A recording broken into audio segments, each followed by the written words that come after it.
வணக்கம் and welcome to store Tamil. Hero அவங்களோட glamour Xtec 125ன்னு பார்த்தீங்கன்னா வச்சுங்களேன், இப்போ லேட்டஸ்டான 2025 அப்டேட்டட் ஃபேஸ் லிஃப்ட் வேர்ஷன்றதை எட்டு வந்திருக்காங்க. இதை ஒரு புது ஃபேஸ் லிஃப்ட் வேர்ஷனில் நம்ம எதிர்பார்க்கறதுக்கும் மேலே ஏகப்பட்ட ஃபீச்சர்ஸ் எடுத்து வந்திருக்காங்க.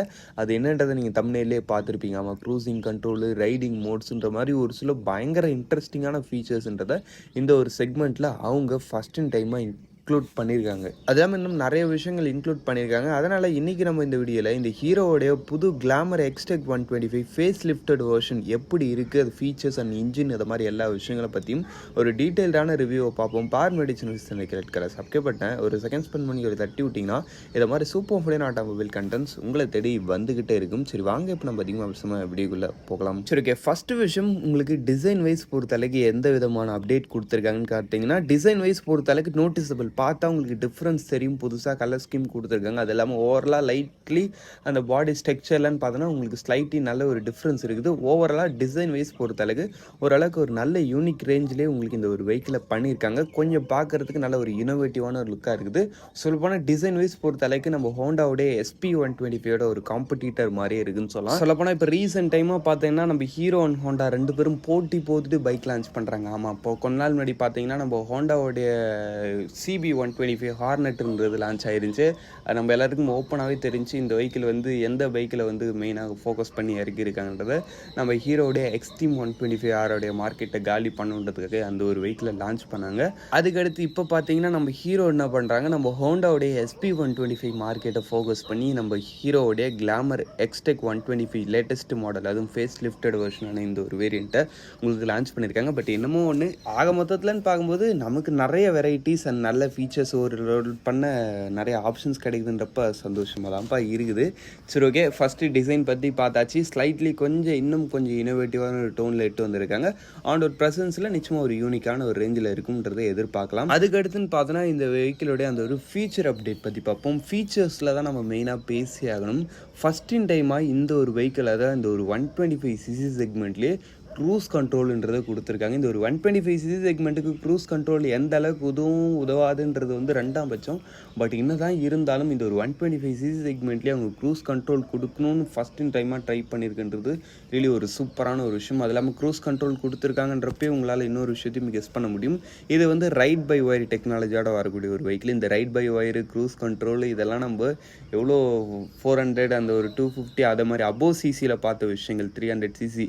பட் ஆனால் இப்போ ஜஸ்ட் ஒரு 125cc அதுவும் அஃபோர்டபுள் ரேஞ்சிலே இந்த ஒரு சில விஷயங்கள்லாம் எட்டு வராங்கன்றப்ப ரியலி நல்ல ஒரு ஆப்ஷனாகவே தெரியுது உங்களுக்கு இந்த ஒரு வெஹிக்கிள். அது இல்லாமல் ரைட் பை ஒயர் ஃபீச்சர் வருதுன்றதுனால உங்களுக்கு 3 ரைடிங் மோட்ஸுமே வருது. எக்கனாமி, பவரு, அதுக்கடுத்து ரோடு. அது இல்லாமல் நிச்சயமாக இந்த ஒரு 3 ரைடிங் மோட்ஸ்லையும் உங்களால் டிஃப்ரெண்ட்டான பவரை வந்து ஃபீல் பண்ண முடியும்.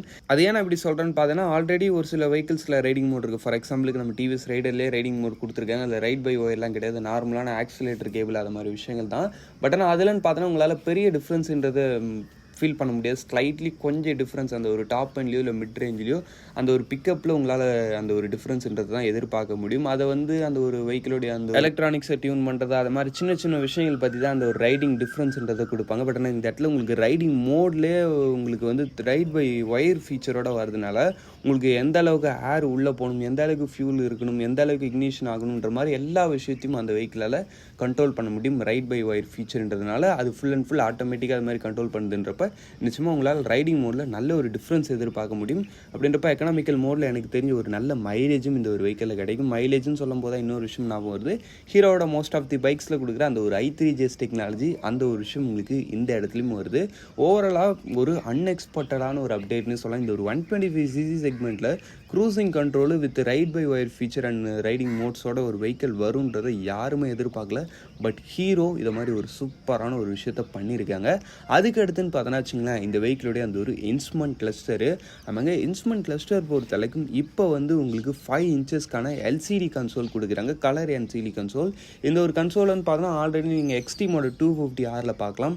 அதுலேருந்து அந்த ஒரு mobile phone connectivity, GPS navigation, அதுக்கடுத்து turn by turn bluetooth bluetooth connectivity, அதுக்கடுத்து SMS call notification, range, distance to எம்டின்ற மாதிரி எல்லா விஷயங்களும் இப்போ உங்களுக்கு இந்த ஒரு இன்ஸ்ட்ருமெண்ட் கிளஸ்டர்லையும் கிடைக்குது. அப்படின்றப்போ உங்களுக்கு இன்ஸ்ட்ருமெண்ட் கிளஸ்டர்லையும் என்னை பொறுத்தளவுக்கு குறையில ஒரு சூப்பரான ரேஞ்சில் தான்ப்பா எட்டு வந்திருக்காங்க. சரி ஓகே, அதுக்கடுத்துன்னு பார்த்தோன்னா லைட்டிங் பற்றியும் பேசியாகணும். லைட்டிங் வைஸ் பொறுத்தளவுக்கு நீங்கள் இந்த ஒரு டாப் மாடல் வரீங்கிறப்போ ஃபுல் எல்இடி செட்டப் வருது. அதுலேயும் குறிப்பாக வந்து பின்னாடி வந்து பேனிக் பிரேக்கான அலர்ட்டும் கொடுக்குறாங்க. அது என்ன பேனிக் பிரேக்கான அலர்ட்னு பார்த்தீங்கன்னா, நீங்கள் வந்து நார்மலாக பிரேக் பண்ணுறீங்கிறப்ப பின்னாடி வந்து அந்த ரெட் லைட் இண்டிகேட் ஆகும். அது நார்மல், அது எல்லா வெஹிக்கிளும் இருக்குது. பட் ஆனால் இந்த பேனிக் பிரேக் அலர்ட் சிஸ்டம்ன்றது எப்படின்னு கேட்டிங்கன்னா, நீங்கள் ஒரு சில சமயத்தில் சடனாக ஹார்ஷ் பிரேக் பண்ணுறீங்க, போய் சடனாக பிரேக் அடித்து நிறுத்துறீங்கிறப்ப என்ன ஆகும், உங்களுக்கு வந்து பின்னாடி ஹசார் லேம்ப்ஸ் 4 சைடுமே சொல்லப்போனால் ஹசார்னு 4 இண்டிகேட்டர்னு சொல்லி ஹசார் லேம்ப்ஸ் ஃபுல்லாக ஆக்டிவேட் ஆகி அது பிளிங்க் ஆக ஆரம்பிக்கும். அது மூலமாக பின்னாடி வர ரைடர்ஸுக்கு எக்ஸ்ட்ரா ஒரு அவேர்னஸ், இவங்க ஹார்ஷ் பிரேக் பண்ணியிருக்காங்கன்ற மாதிரி கிடைக்கும். இது வந்து ஒரு நல்ல அப்டேட். லைட்டிங் பொறுத்தளவுக்கு